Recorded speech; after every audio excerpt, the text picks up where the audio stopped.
technician at A school, and I didn't like that, so I requested Vietnam, because in '69 Vietnam was really high.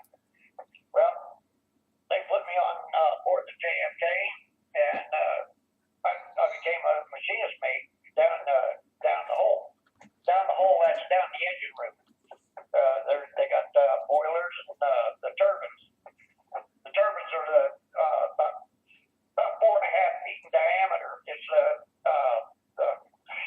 axle that turns the spurs or the screws. You know, that's what propels the ship. There's 4 of them on board the JFK, and if the turbines break down, the ship she no run. How many people are on that ship? At the time I was on it, there was 5,200. Wow.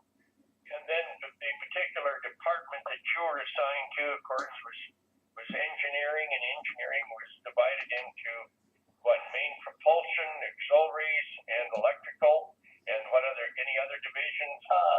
Making sure the engine was functioning properly, and the bilges were pumped out to the right level for when they're pulling into port or taking on fuel or provisions. The bilges, of course, are the lowest portion, at least, that a human being can go on the ship, and we used to use the terminology of diving the bilges, or in other words, cleaning them out so that they were meticulous, could have a white glove inspection. Were you down in the bilges a fair amount of the time? Oh yeah. When the ship would go up, you got to stand up down there in the bilges, and then when the ship goes down, on the JFK it goes real slow, and the bilge water goes forward. You wipe off the spot, take that red lead paint, and smear it on real quick, and here comes the water again. I got some phone calls here waiting. Can I put them on the air for you? Okay, no problem. We're glad to do it. All right, so we got. Go ahead and continue. Go ahead and continue talking. Go ahead. All right, and go ahead and tell us about. How did you arrive when you arrived at war? Was the war on at the time? Yes, the war was on. Hello, Laura, are you there? I can hear. Oh, great. Yeah, we got. Go ahead and you have a comment or opinion about what we're talking about, Laura? I was just trying to plug into your network news site. I'm having problems with my computer on that. So Okay. I'm sorry I missed the previous comments. Okay. Well, yeah. I had to listen in. Okay. Well, go ahead. Go ahead and continue. Go ahead. We got a caller right here. Go ahead. All right. Thank you. Go ahead. Yes. So when you arrived, the war was on. Yeah, the war What was. did your ship do? Can you hear okay, Laura? I can. Thanks, Mark. Okay. Did your ship have to do with the war? I mean, what did you do? Well, I was down in the engine room. I didn't get to see any action or anything, but I got to see Palma, Spain, Barcelona, Spain, Rota, Athens, Greece, the island of Crete, and really unique places. But were the Marines? Why did your ship go to the war if you weren't a part of it? Well, it never went.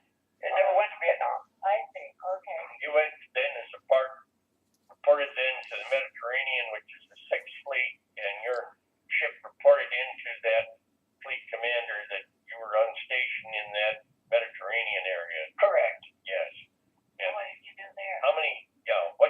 What did your ship do there? What did you participate in exercises or with the other ships? We were just there on maneuvers, I guess. We had 2 types of planes on board. There were the Phantoms and the Vigilantes, and I used to spend a lot of time up there on the flight deck when I went down the hole and watch them on maneuvers. But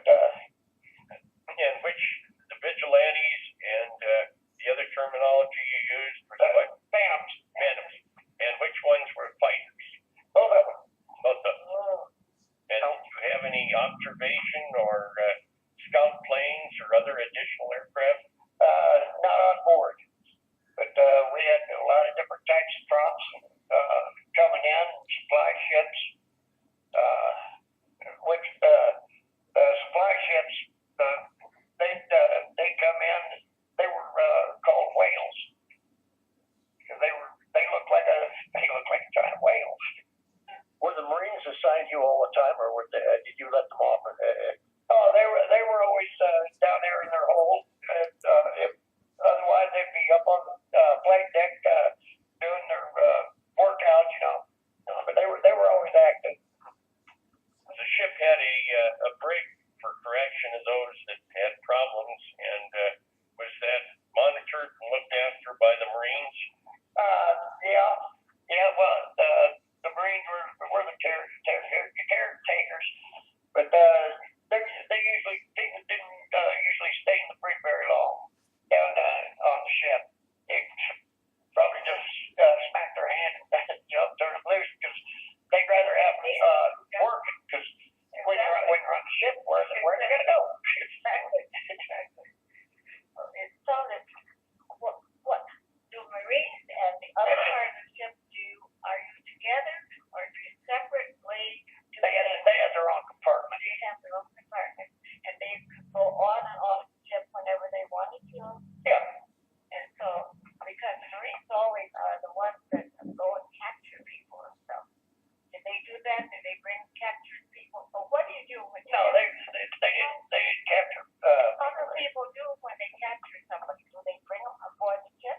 Well, they have to have armed guards. That's basically what they were. Just armed guards. Yeah. So if anybody trying to take over the ships, the Marines would take over.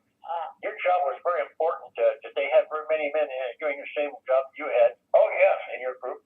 Well, for every shaft, there's an engine room for that. So there's actually 4 engines, and they've got 2 boilers, and the boilers produce the steam that runs the engine. You got your 600-pound steam and your 1,200-pound. And they got asbestos lined steam cylinders that they're very high pressure, and Does the ship stay in one place when it stay in one place when it wasn't traveling? oh, the ship was almost constantly traveling. Always moving Yeah. in different areas. Tell us more about that, Admiral. About ships, how they. I wonder what experience it had in the war there. I mean, if there was some strategic plan, or was it just? Well, I'm sure it was, but when the JFK was scheduled to go to Vietnam, but then I guess orders changed, and we went to the Mediterranean.